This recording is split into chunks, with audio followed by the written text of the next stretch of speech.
Bon, merci pour ces contributions.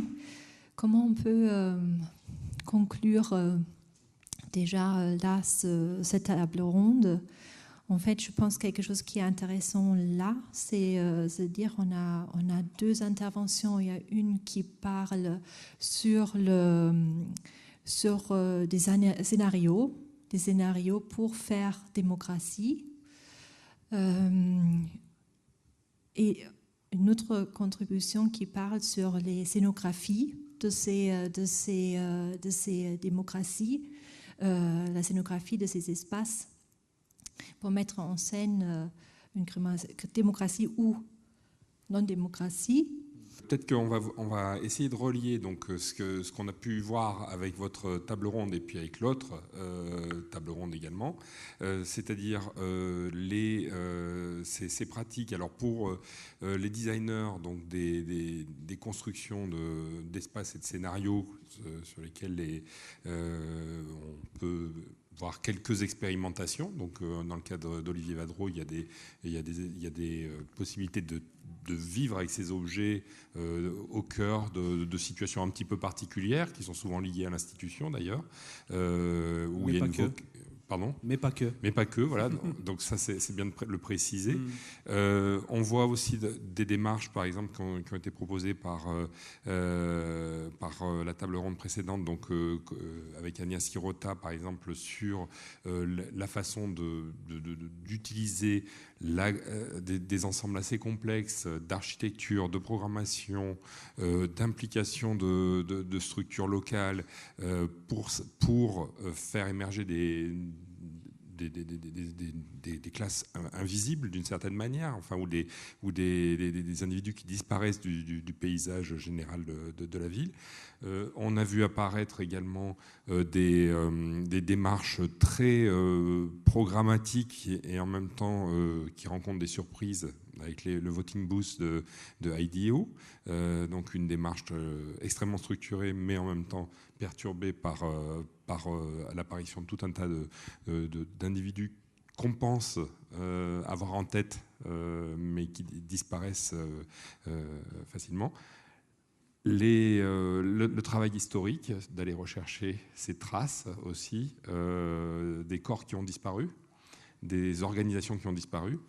Et puis d'autres approches qui amènent à la vigilance sur le contemporain, c'est-à-dire rappel des structures politiques aujourd'hui et des décisions qui sont en train d'être portées à travers les assemblées citoyennes du moment. Donc ce qui nous intéresse, enfin ce qui était d'ailleurs le propos de cet après-midi, c'est d'essayer de trouver des façons de relier ces choses-là qui sont éparses, qui se déroulent avec des approches individuelles, avec des problématiques locales, et d'essayer de faire ce travail de lien, comme on a pu le voir ce matin, à travers les deux premières présentations qui, elles, étaient liées par un sujet commun. Donc voilà, notre enjeu, c'est d'essayer de trouver ce qui relie en fait ces choses entre elles. Et d'ailleurs, je vais vous retourner la question à vous deux, par exemple. Est-ce que vous voyez une façon de relier ce qui a été présenté, et où est-ce que vous trouvez ces liens ? Ouais, c'est sûr que moi, je vois plein de manières de le relier. Je suis un peu tombé par hasard dans cette enquête, mais j'ai rempli un carnet de plein de nouveaux mots-clés. Mais en fait, comme on voit bien qu'il y a un vocabulaire, un glossaire spécifique à tous ces exercices d'assemblée. J'ai noté par exemple tout à l'heure le mot de corbeille. C'est vrai qu'en design, quand on dit corbeille, on pense plutôt d'habitude à des fruits. Mais là, le fait de récolter des suggestions, enfin, il y a des formes dont les architectes et les designers peuvent se saisir pour sortir de leur zone de confort, et j'ai envie de dire pour participer à ces questions et essayer d'amener leur savoir-faire à cet endroit-là. Mais aussi, à travers mon enquête, ce qui m'intéresse, c'est de voir comment des formes, celle du gradin ou celle du banc, qui était la première image que j'ai montrée, résistent finalement à tous les programmes et à tous les usages et comment elles font, comment elles donnent corps immédiatement à une situation.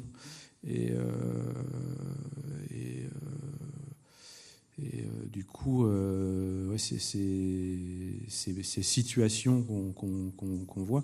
Alors, là, je disais pas que les institutions, par exemple, parce que moi, ça me gênait que mes projets soient empruntés que par des institutions.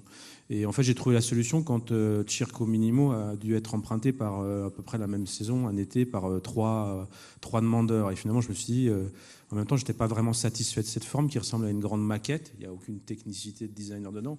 C'est un peu l'intelligence d'une palette, c'est des clous et des planches de bois, rien de plus. Et en fait, c'est les demandeurs qui ont créé la situation. Je leur ai envoyé les plans et ils l'ont fait. Et ils ont le droit de l'utiliser jusqu'à temps qu'il tienne debout. Et donc finalement, j'ai trouvé des situations qui correspondent aussi à des modes de fonctionnement. Et depuis, cet objet, il est emprunté par des gens à qui je ne l'aurais pas confié, ou forcément pensé à les confier au départ, et en court-circuitant un peu les circuits institutionnels. Il y a au contraire beaucoup de petits lieux associatifs, de festivals où j'ai jamais été qui l'utilisent. Donc il y a une manière je pense, de donner. Enfin, pour moi qui suis designer, il y a quelque chose qui est très intéressant dans la manière de donner forme à des programmes qui existent déjà, mais qu'on redessine. On disait tout à l'heure redessiner, quoi. Les reprendre et les redessiner. Moi, je reste dans le truc forme, follow, fonction, enfin, moderne. Mais quand on se saisit de nouvelles fonctions, on fait apparaître assez facilement des nouvelles formes. Moi, ça ne m'intéresse pas de dessiner des chaises, par exemple. Par contre, toutes ces choses-là, c'est, à mon avis, un territoire assez fécond pour les architectes et les designers à aller explorer et expérimenter. Mais ça, c'est le point de vue là, du designer, quoi. Ok, bon, on a dû vous assommer. Désolé pour ça, du coup. Ouais, moi, je ne suis pas du tout designer. Je n'utilise pas ce mot-là en règle générale. Et j'étais très surpris de l'invitation, très honnêtement. Je me suis dit, bon, j'espère que ça va... Oui, je l'ai mis à un moment. Je l'ai mis, je me suis dit quand même, il faut que je le fasse. Mais au final, c'est... Ouais, c'est très bizarre comme... c'est suffisamment loin, peut-être. Ah oui, il faut éteindre ce mot. Ok, alors... Oui, ok. Oui, qu'est-ce que je pourrais vous dire d'intéressant en plus de... je pense que peut-être au niveau de la façon dont ça fonctionne, c'est quand même assez... Ok. En fait, tu as enquêté là, ces derniers mois. Tu as été dans des espaces. Alors, j'ai beaucoup apprécié le tapis qu'on pouvait voir en Irlande. Et donc, là, je pensais à Anya qui nous parlait de l'ornement dans son projet. Et les Irlandais avaient déjà aussi anticipé cette question-là. Et donc, si dans les lieux et dans les sites où tu t'es rendu, quel était quel usage as-tu pu voir de ces espaces ? Est-ce que les formes et les fameuses fonctions étaient reconnaissables par toi, qui est néophyte peut-être sur les questions de design, mais qui t'a quand même peut-être repéré des choses de singulières ? Oui, c'est peut-être en effet là-dessus que je voulais aller. Je pense que, en tout cas, dans les observations en effet, le tapis est magnifique. Moi, j'ai passé 1 an et demi dans cette salle. Enfin, pas tout le temps, hein, mais c'était une enquête d'1 an et demi là-dessus. Oui, là, concrètement, vous avez un design délibératif puisque vous avez des groupes. Enfin, vous avez un groupe qui, dans son ensemble, est un échantillon diversifié puisqu'il y a des jeunes, des vieux, des gens de droite, des gens de gauche, des urbains, des ruraux, des gens qui sont diplômés, des gens qui ne le sont pas. Mais étant donné que c'est très compliqué de gérer la plénière, le fait qu'ils soient tous ensemble plénière, voilà, comme ça c'est relativement compliqué. Du coup, ils font en fait ce que font aussi le Parlement, à savoir des réunions en petite table où parallèlement ils discutent de la même chose pour voir s'ils arrivent à la même conclusion ou pas. Et ce qui est assez intéressant d'ailleurs, c'est de voir justement que c'est un des. J'ai beaucoup aimé l'image de l'APNIC, c'est un endroit, chaque fois que je suis à Athènes, je vais y faire un tour parce que c'est un endroit absolument formidable. Mais je pense qu'il y a une erreur assez fondamentale qui est faite dans l'analyse de la démocratie. Et mais la démocratie directe, c'est pas possible parce que tout le monde ne peut pas parler. Mais c'est pas l'idée que tout le monde parle, puisque très régulièrement, ce qui se passait quand je faisais ces observations en Irlande, c'est que la prise de parole d'une table ayant épuisé, puis d'une autre ayant épuisé en fait tous les trucs qu'il y avait à dire, les tables suivantes qui avaient dit exactement la même chose disaient nous on n'a pas à prendre la parole puisque notre parole a déjà été exprimée exactement de la même façon par une table différente. Et donc finalement, la logique de la démocratie athénienne, c'était ça aussi. C'était pas que tout le monde parle, mais c'est que tous les points de vue puissent s'exprimer, puisqu'au bout d'un moment, il n'y a pas 200 options sur partir en guerre ou pas partir en guerre. Il n'y a pas 200 arguments. Donc au bout de la 10e prise de parole, logiquement, on a épuisé ce qu'il y avait à dire sur la question. Et sur du coup l'endroit où c'était le plus variable, du coup, c'était clairement les réunions d'initiative locale. Moi, j'en ai observé une dizaine.